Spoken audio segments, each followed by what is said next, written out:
You see, I'd be willing to bet that most people can't really breathe life into the idea and explain how dangerous it is to tolerate something as simple to you as a dirty motherfucking cop.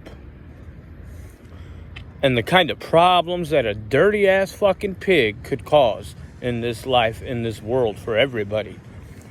See, a basic ass motherfucker or a basic ass bitch probably could not explain it to you in a way that would be beneficial so much as someone else could explain it.